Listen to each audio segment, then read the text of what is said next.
Pero ya saludamos a la diputada Rocío Vallejo, quien nos acompaña esta noche. Un gusto, diputada. ¿Cómo le va? Muy buenas noches, Javier. Buenas noches a toda la audiencia y gracias por la invitación.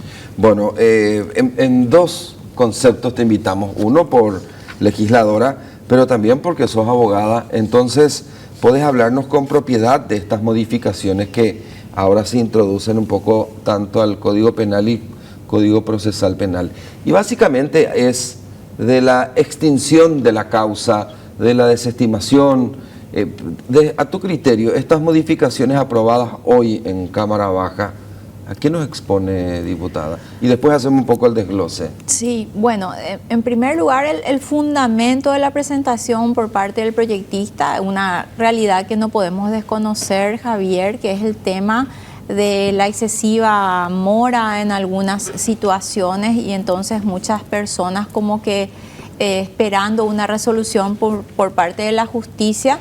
Entonces el colega propone modificaciones tanto en el artículo 136, que es el relativo a los plazos procesales, también al artículo 6 sobre la intervención de la defensa y de la persona indiciada desde un inicio, y también con relación a los casos en los cuales no existe aún una resolución, entonces acudir al tema de la desestimación en un plazo determinado. Esto es un peligro. Es un peligro, me pediste primero que conceptualice la situación, sí. Es un peligro para el sistema judicial en el ámbito penal, ya que lo que plantea es que en un determinado tiempo pueda darse, de 90 días, pueda darse solución a una denuncia, y eso en caso de no darse y directamente se debería dar la desestimación, que tiene requisitos determinados.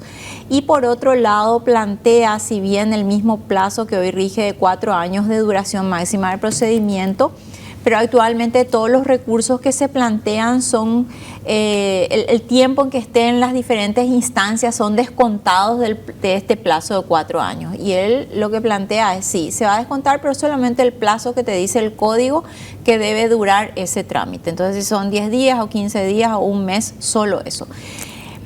¿Cuál va a ser la consecuencia directa de si esto se convierte en ley? Y es sumamente peligroso porque estamos con una media sanción, ¿verdad?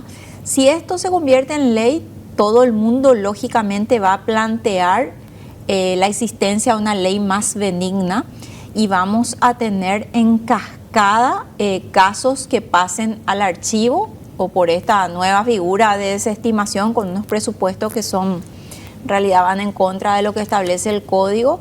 Y vamos a tener, si hoy la gente se queja porque se le da medidas alternativas a aquel que está imputado, imagínense que personas que a lo mejor ya están incluso condenadas dicen, no, pero acá rige un nuevo plazo, y entonces en realidad para mí ya pasó este plazo y me corresponde la libertad absoluta. Es sumamente peligroso el proyecto. Estamos desde el ámbito jurídico, o sea, una parte, yo no desconozco, y eso quiero aclarar súper bien, Javier, yo no desconozco la existencia de graves falencias en cuanto a dar una respuesta al justiciable, pero también tenemos una víctima, ¿verdad?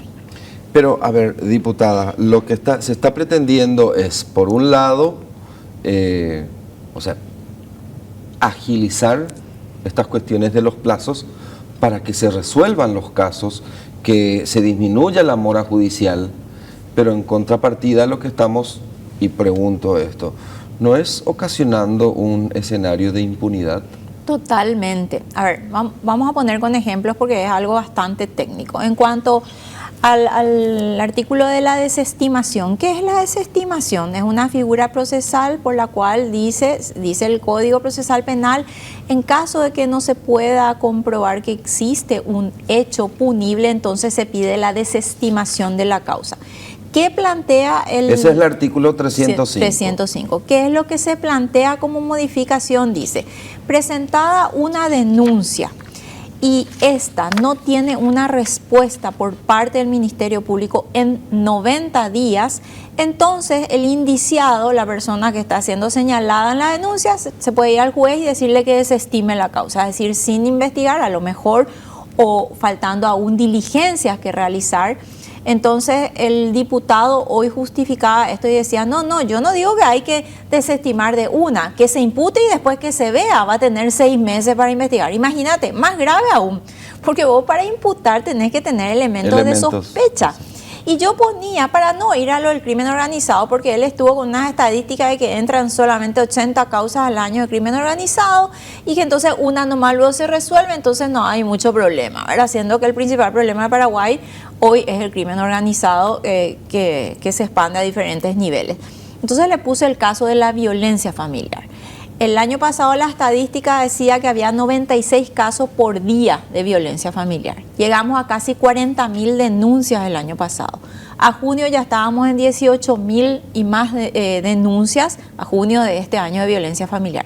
Entonces vos tenés 400 fiscales en todo el país. Y con la falencia, que hay muchos cargos que no están cubiertos, con otras miles de causas más. Y entonces, si vos no pudiste resolver o tener los elementos suficientes de sospecha, entonces ese sindicado de violento va a decirle al juez, mira, pasaron los 3 meses, dame mi desestimación. O si no, el fiscal va a decir, para que no se desestime, voy a imputar sin elementos. O sea, es grave desde todo punto de vista. Voy a ejemplificar algo. Sí. Supongamos, presenté una denuncia ante Fiscalía. Usted, fiscal, recibe la denuncia y recibe literalmente la denuncia y nunca ni abrió un expediente, no solicitó informes, no revisó si existen cámaras, nada. Llegan los 90 días, yo me puedo presentar ante el juez y decirle, la fiscal Rocío no hizo nada, deme la desestimación. Sí, esa es la propuesta. Pero entonces, a ver, diputada, esto puede inclusive empujar a una ayuda. A una omisión de acción. De acción. Porque una omisión de hacer el trabajo. Si es un caso en el que una autoridad que administra fondos públicos la involucrada, la Fiscalía hasta puede darle una ayuda política. Claro, jurídica. Es peligrosísimo desde todo punto de vista porque acá no se distinguen tipos de hechos. Imagínate, y te voy a poner un ejemplo, Javier, porque hace poco estuve enseñando para una maestría en Concepción. Y me dicen, diputada, nosotros acá tenemos un solo psicólogo forense de la Fiscalía para todo el departamento de Concepción y ese también tiene que atender Alto Paraguay 1. Entonces vos tenés en esa circunscripción ponerle 1000 casos de violencia y un psicólogo que tiene que entrevistarle a todos los abusados, a los niños abusados y a los que son tiene que hacer cámara Gesell. Sí, víctimas de violencia familiar. Y entonces, no, ya pasaron los 90 días toditos libres. ¿Y cómo queda esa víctima de un abuso sexual, un niño, un adolescente o una familia que está sometida y esa persona libre? Bueno, anda a denunciarme otra vez. Si en 90 días yo voy a lograr de vuelta que el sistema me desestime la causa. Es grave, Javier. O sea, pero el fiscal tiene que necesariamente hacer un requerimiento fiscal, un requerimiento para que no se desestime. ¿O mínimamente tuvo que haber abierto un expediente, alguna actuación? No, una vez que se realiza la denuncia se genera un número de expediente. O sea, ahí la propuesta del colega diputado es, y que impute y entonces va a tener 6 meses para ver qué pasó. Pero eso sí que es más inseguridad jurídica aún. Pero el juez le puede rechazar una imputación. Sí, el juez puede decir no están completos los elementos y todo lo demás, como existe una acordada, o sea, eso está luego en el código, pero incluso existe una acordada donde dice que así se debe actuar en el caso de los jueces. Pero igual, él dice, no queremos que se haga daño al sistema, que no, como otro diputado argumentaba, mejor una persona culpable que esté libre que un inocente que esté preso. Pero a ver, busquemos las soluciones al problema, ¿verdad?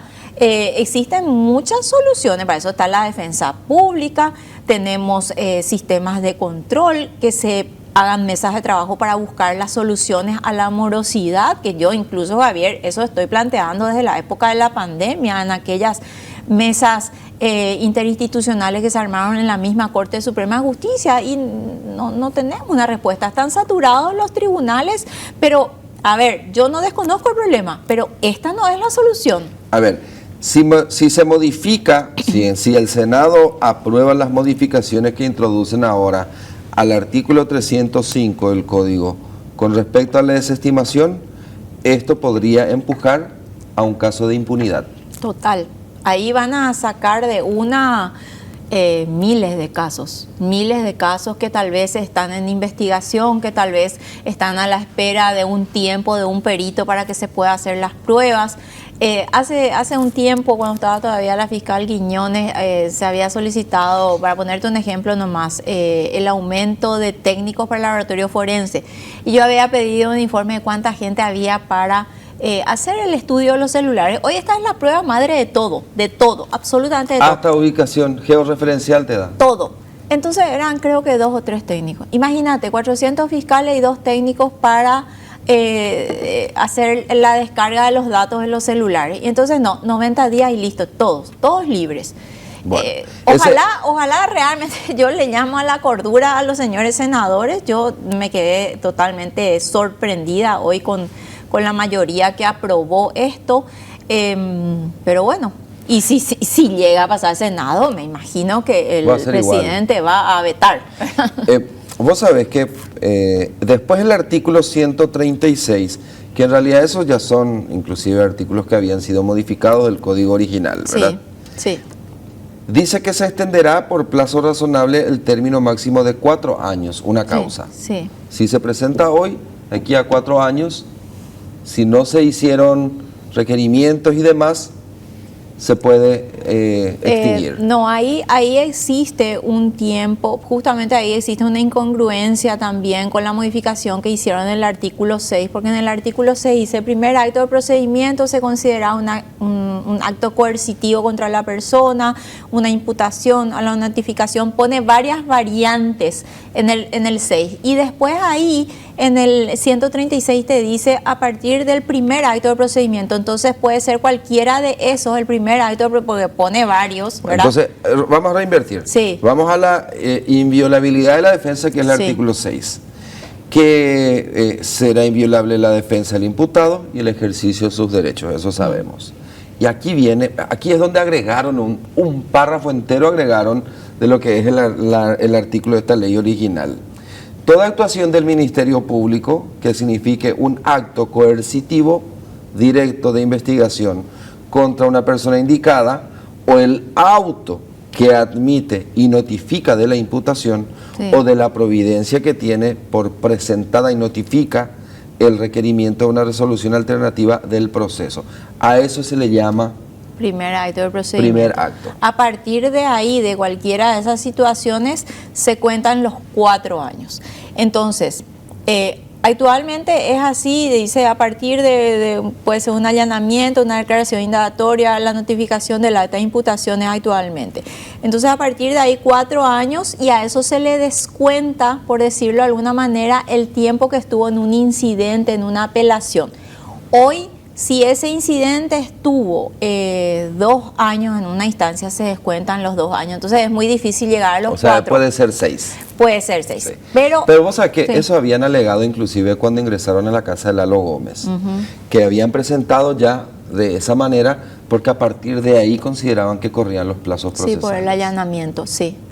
El allanamiento es un acto por el cual, de una manera específica, entonces a partir de ahí comienza el procedimiento, pero él también fue imputado ese mismo día, ¿verdad? Bueno, y encontré que agregaron que estos incidentes, estas excepciones o estos recursos planteados, el texto original dice por las partes, es decir, Fiscalía y Defensa, pero ahora en el texto dice que solo la Defensa. O sea, se van a tocar los plazos solo si la defensa realiza alguna acción. Sí, es como... Y ahí tenés otra vez el problema, dice, estas interrupciones solamente regirán para aquel que presentó, pero a veces el expediente se va entero, y ahí toda la gente que no presentó el incidente le va a seguir corriendo el plazo, pero el expediente no va a estar en la instancia que pueda continuar el proceso. tiene muchísimos problemas este proyecto con media sanción. Me asusta decirlo que tiene ya media sanción. ¿Y cómo fue la votación hoy? Y la votación, estábamos ahí como que empate, y después ellos ganaron por 3 o 4 votos. Y había muchos ausentes de vuelta. Si nosotros estábamos todos los de la oposición, íbamos probablemente a ganar la votación, pero ellos ganaron por muy poca diferencia, 4 algo de votos, porque hay mucha gente que vota, que está por el pasillo y vota así, entonces no figura en pantalla, pero no fue mucha la diferencia. Cuando decís, si estaban todos los diputados, ¿significa que la oposición podía alcanzar votos? Sí, porque ellos no estaban todos y nosotros también. No estábamos todos los de la oposición ni estaban todos ellos tampoco. Si ellos estaban todos, bueno, no hay forma de alcanzarlo, son 48, ¿verdad? Pero nosotros tampoco estábamos todos porque creo que quedamos en 25 o 26 votos y los de la oposición todos creo que somos 32 o algo. Si estaban todos los de la oposición hoy podían tener votos para rechazar. Podíamos tener. Pero ¿hubo buen debate sobre esto? Y hubo varios gritos porque no nos querían dejar debatir ya otra vez, ¿verdad? Cuando yo hice una segunda intervención me gritaron que no, que se corte el debate.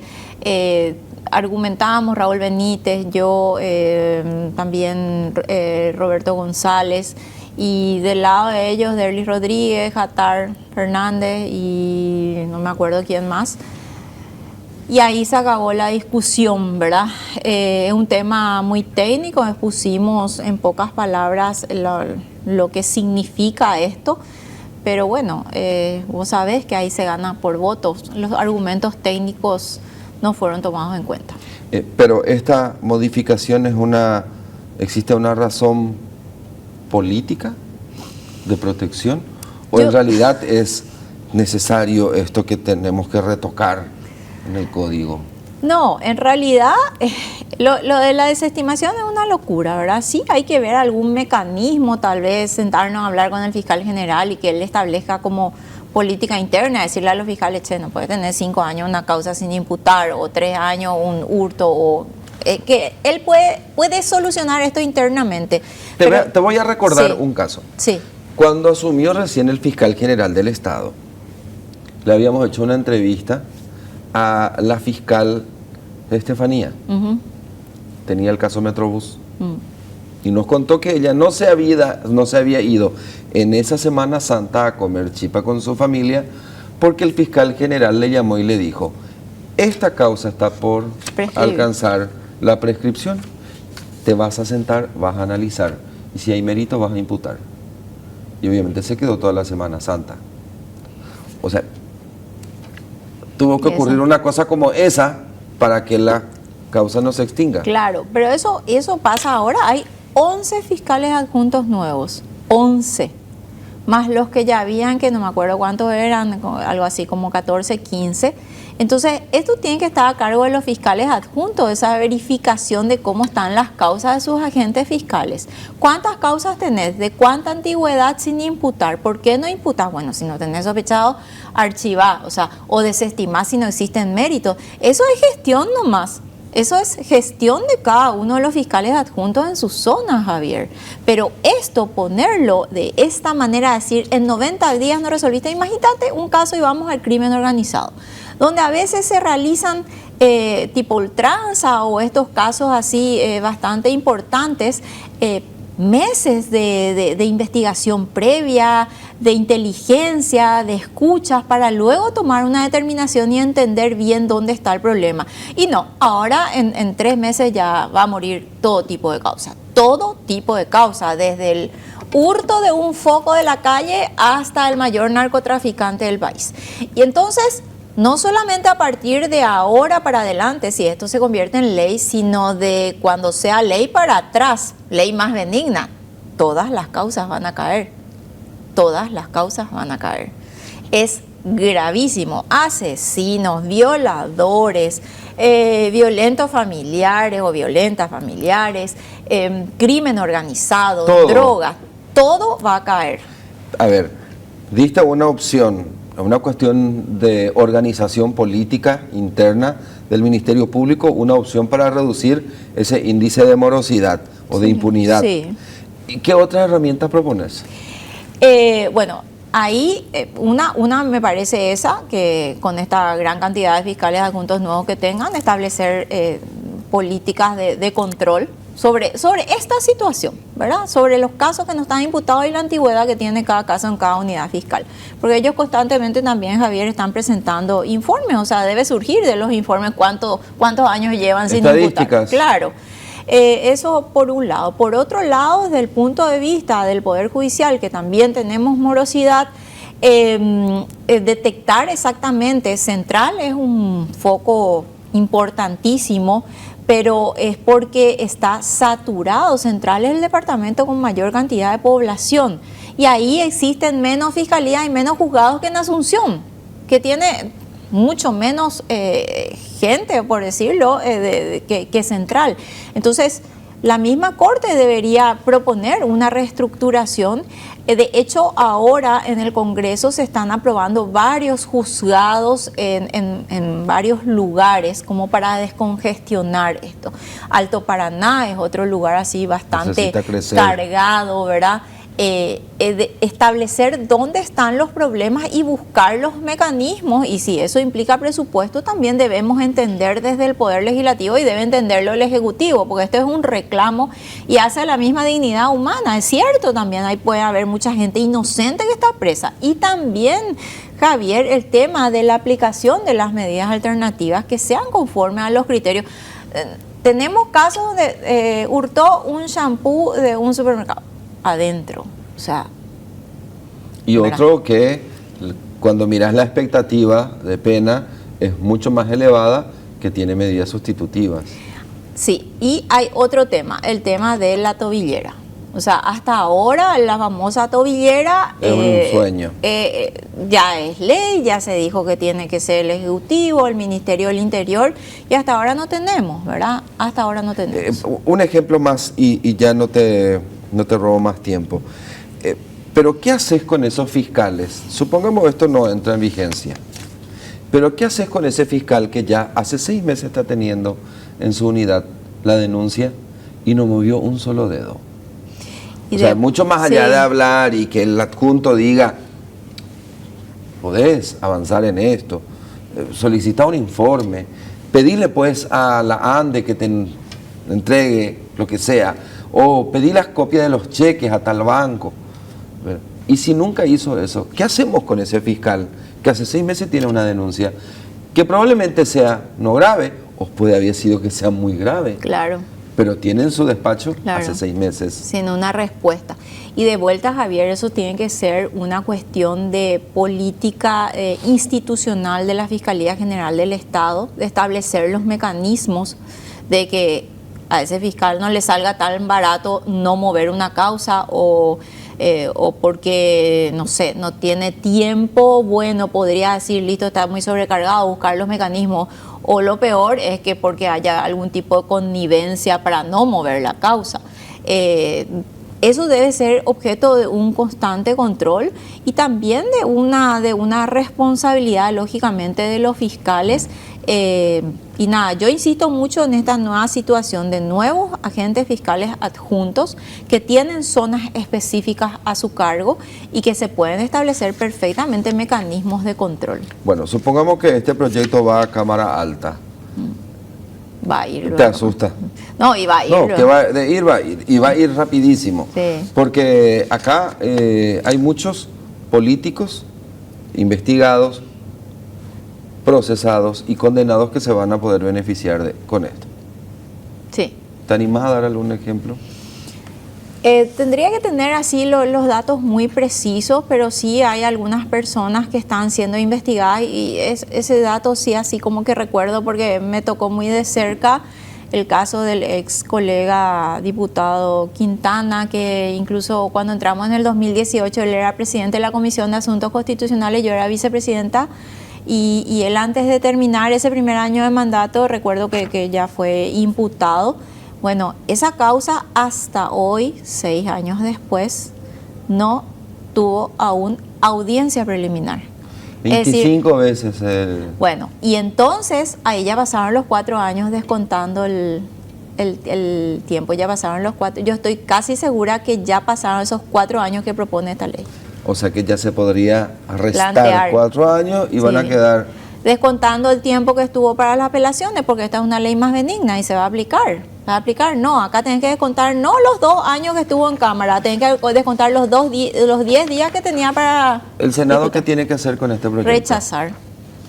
Enviar... Rechazar y Diputado vuelve a les regreso. diputados y rechazar. Y se envía el archivo ahí. Archivo. Pero eso no va a ocurrir.